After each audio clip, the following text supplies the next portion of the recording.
A'udzubillahi minasyaitonirrajim. Bismillahirrahmanirrahim. Assalamualaikum warahmatullahi wabarakatuh. Alhamdulillah. Alhamdulillahirabbil alamin. Wassalatu wassalamu ala asyrofil mursalin wa ala alihi washabbihi rasulillahi ajmain. Sahabat Marim rahimakumullah. Sifat sombong menjadi salah satu sifat yang dibenci oleh Allah Subhanahu wa taala. Bahkan karena sifat itu, seorang raja yang hidup di masa Nabi Ibrahim, yakni Raja Namrud, diazab oleh Allah. Raja Namrud dikenal karena memiliki harta karun yang luar biasa. Cadangan makanannya berlimpah, bala tentaranya banyak, serta istana yang megah bersama menara Babel Raja Namrud. Dengan semua nikmat dan kekayaan tersebut, ia berperilaku sombong. Sifat tersebut ternyata membuat ia lupa diri dan mengaku sebagai Tuhan. Ia juga meminta pengakuan kepada seluruh rakyatnya. Setiap orang yang datang ke istananya untuk meminta makanan akan ditanya, "Siapakah Tuhanmu?" Maka mereka semua menjawab, "Engkau, wahai rajaku." Raja Namrud pun memberikan makanan kepada mereka. Suatu ketika Nabi Ibrahim datang ke hadapan Raja Namrud. Ditanyalah, "Siapakah Tuhanmu?" Nabi Ibrahim pun menjawab, "Tuhanku ialah yang menghidupkan dan mematikan." Raja Namrud kembali mengatakan, "Aku pun dapat menghidupkan dan mematikan."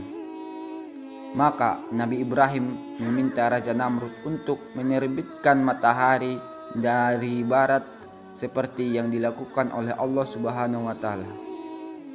Allah menerbitkan matahari dari timur, maka terbitkanlah ia dari barat.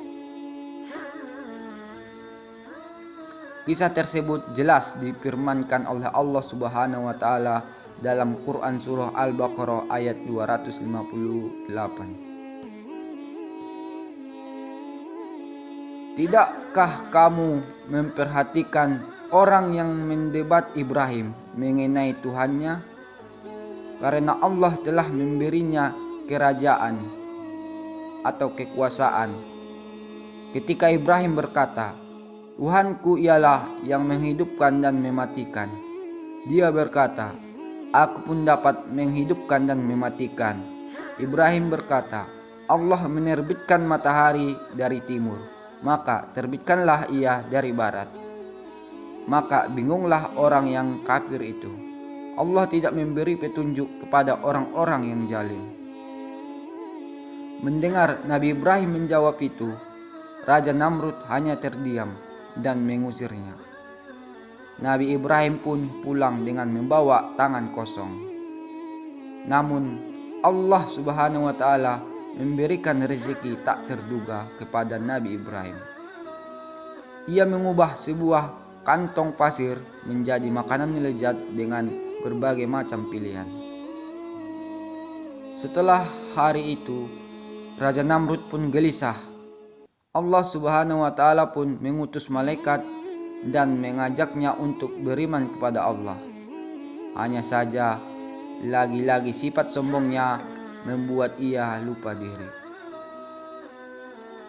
Ia menyangkal kekuasaan Allah dengan berkata, "Memangnya ada Tuhan selain diriku?" Malaikat utusan Allah pun datang hingga 2 kali, tetapi Raja Namrud tetap tak mau beriman. Pada kali ketiga, malaikat datang dan ditolak oleh Raja Namrud. Malaikat pun berkata, "Kumpulkanlah seluruh bala tentaramu hingga 3 hari." Ia pun mengumpulkan seluruh tentaranya. Lalu Allah mengajaknya dengan mengirim jutaan nyamuk menuju bala tentara Raja Namrud. Saking banyaknya, sinar matahari pun tertutup oleh gerombolan nyamuk. Nyamuk tersebut menghisap seluruh darah bala tentara Raja Namrud. Melihat itu, Raja Namrud pun lari dan bersembunyi ke ruang khusus, tetapi satu nyamuk mengikutinya dan masuk ke kepala melalui lubang hidungnya. Ia menyiksa Raja Namrud selama 400 tahun atau selama ia berkuasa dengan sifat sombongnya. Setiap hari ia memukuli kepalanya sendiri dengan palu, hingga membuat orang merasa iba dan kasihan terhadapnya. Selama 400 tahun Raja Namrud hidup dengan penuh penderitaan, hingga kemudian dia tewas dengan mengenaskan dalam keadaan hina dan keadaan zalim. Sahabat Marim rahimakumullah, pelajaran yang bisa kita petik dari kisah Raja Namrud adalah jangan sombong, jangan terlena oleh kekuasaan. Ingatlah, akan mudah bagi Allah jika ingin mengakhiri kekuasaan.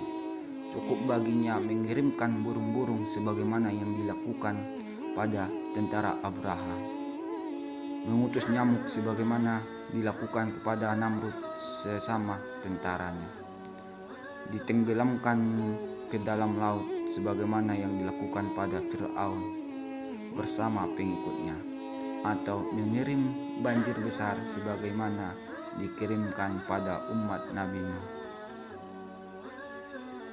Mudah-mudahan sahabat Marim dan kita semua dijauhkan dari sifat-sifat sombong yang Allah sendiri tidak menyukai sifat itu.